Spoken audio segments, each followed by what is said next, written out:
ลาก่อนแกงอุดมไซคิดฮอดคือเก่าเด้อมีโอกาสจะกลับมาเยี่ยมมายามอีกเทื่อหนึงสำหรับน้องสาวน้องชายและอ้ายฮักบายบายลาก่อนแกงอุดมไซโอกาสหน้าพอกันก่อนสิกลับบ้านมื้อนี้ข่อยสิไปเบิ่งดินน้องชายเนาะเพิ่นให้มาเบิ่งว่าเฮือนเพิ่นเฮือนอนาคตของเพิ่นเป็นจังไดเนาะนี่โอ้ดินเพิ่นงามหลายเนาะหลังจากแล้วเนาะเฮาก็สิได้ไปเฮือนอ้ายเนาะเฮือนอ้ายฮักเนาะมาเพิ่นก็ต้อนรับยังใหญ่เนาะเอาเหล้าบองยาเกรดดีมาให้ซิมเบิ่งเพิ่นว่า น้ำสีทองแต่บ่เป็นของเขาอยู่ ของแท้กินแล้วแข็งเพิ่นว่าแห้งจักสิไปใส่บ่ฮู้เด้อตอนเมาเพิ่นว่า มีหยังก็ขอบใจเด้อสำหรับอ้ายฮักเนาะกับครอบครัวเพิ่นเอื้อยเพิ่นถ้ามีโอกาสหน้าสิได้มาเยี่ยมยามเพิ่นเนาะเพิ่นก็เฮ็ดอาหารแซ่บๆเนาะต้มเปื่อยแบบบ้านๆเนาะ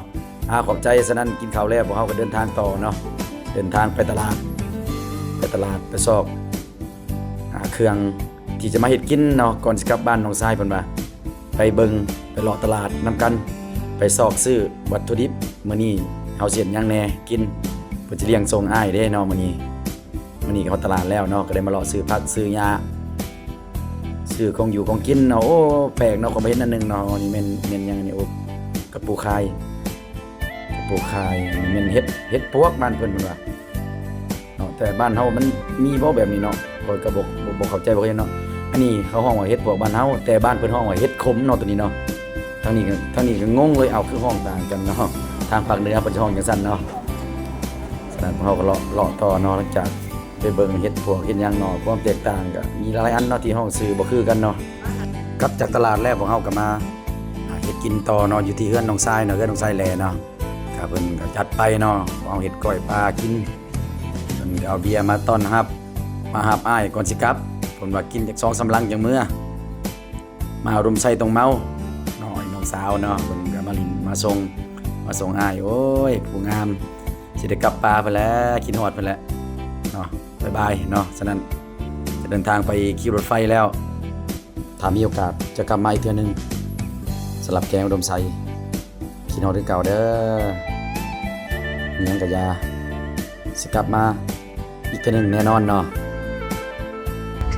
แม่นบ่โอ้คนเมืองไซก็เลยมานั่งกับเอื้อยเพิ่นเนาะกับลูกชายเพิ่นพอดีเกือบตกรถเกือบบ่ได้มาฮอดสวรรค์จะฮอดคิววังเวียงแล้วเนาะจะเดินทางต่ออยู่สิไปนครหลวงจันทน์แล้วเฮาก็จอดต่อไปเนาะลงสวรรณเขตเนาะกำลังโทรหาเสี่ยวมาหับอยู่บางเทื่อก็จะได้นอนอยู่นครหลวงจันทน์พังเบิ่งถ้าบ่ทันปีรถต่อก็ไปลงสวรรค์นอนอยู่เวียงจันทน์ต่อเนาะเสียสละเนาะบ่นั่งให้ครอบครัวเพิ่นเนาะเพิ่นมีลูกน้อยเนาะเพิ่นก็เลยเอาน้ำให้กินเนาะถือว่าการเสียสละถือว่าคุ้มค่าเนาะสละเป็นของเราต้องมีน้ำใจเนาะอันนี้ก็อย่าโอเคโอเคthank you เราเปลี่ยนน้ำไปแล้วเนาะสำหรับน้องชาย no okay thank you ใจดีในสองเลยบ่เป็นยางฮอดเวียงยางสบายเลยขอบใจเด้อรถไฟฮอดสถานีนครหลวงจันทน์แล้ว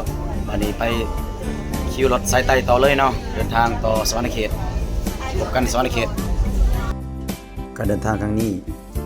เคยได้ค่อยรู้ว่าประสบการณ์อันยิ่งใหญ่มาจากไสมาจากการเดินทางเนาะ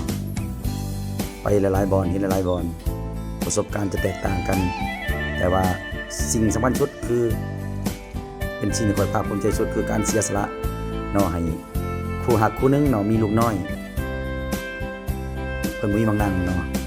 เพราะว่ารถไฟมันเต็มแล้วรถซื้อปี้เพิ่นบ่มีปี้บางนั่งเลยต้นเพิ่นเนาะมีลูกน้อยเพิ่นก็เลยเสียสละเนาะก็บ่เป็นหยังเนาะสำหรับการเสียสละเล็กน้อยของเฮามันก็อาจจะบ่ตอบโจทย์ไผก็ยาแต่ว่าเฮาเฮ็ดเพื่อหยังเฮ็ดแล้วมีความสุขเฮ็ดไปเนาะฉะนั้นของสวรรค์เขตแล้วเนาะฉะนั้นขอบอกใจเนาะสำหรับหมู่เพื่อนทุกคนที่อยู่แกงลมไซเนาะแล้วก็ประสบการณ์หลายๆอย่างที่อยู่ในกระบวนรถไฟเนาะขาไปขากลับตั้งกินอยู่ในแกงลมไซเนาะขอบใจ